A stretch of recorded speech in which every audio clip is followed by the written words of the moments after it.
முதல் கேள்வி, பொருத்தமான காலம் கண்டறிக.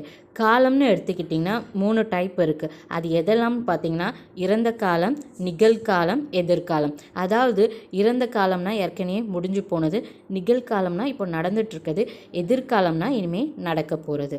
ஃபஸ்ட் ஒன் பாருங்கள், வீட்டிலேயே இருந்தேன் எதிர்காலம் அப்படின்னு சொல்லியிருக்காங்க. பட் வீட்டிலேயே இருந்தேன் அப்படின்னா அது வந்து என்னென்னா இறந்த காலம்.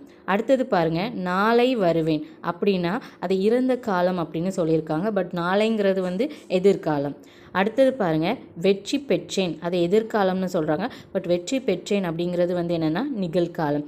அடுத்தது பாருங்கள், ஆப்ஷன் டி, விளையாடுகின்றேன் நிகழ்காலம். இது வந்து சரி. அப்போது நம்ம கொடுத்துருக்க கொஷனுக்கு ஆன்சர் வந்து ஆப்ஷன் டி.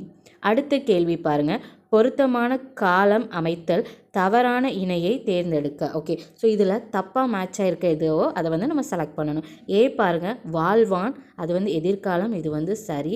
அடுத்தது பாருங்கள், ஆப்ஷன் பி, வீழ்கிறான் நிகழ்காலம், இதுவும் சரி. அடுத்தது வருவாள் நிகழ்காலம் அப்படின்னு சொல்லியிருக்காங்க. பட் வருவாள் அப்படிங்கிறது என்னென்னா எதிர்காலம், இப்போ இது வந்து தவறானது. அடுத்தது ஆப்ஷன் டி பாருங்கள், வெல்வாள் எதிர்காலம் அப்படின்னு இருக்காங்க, இது வந்து சரி. இப்போ கொடுத்துருக்க கண்டென்ட்டில் ஆப்ஷன் சி தான் நம்மளோட ஆன்சர். தேங்க்யூ.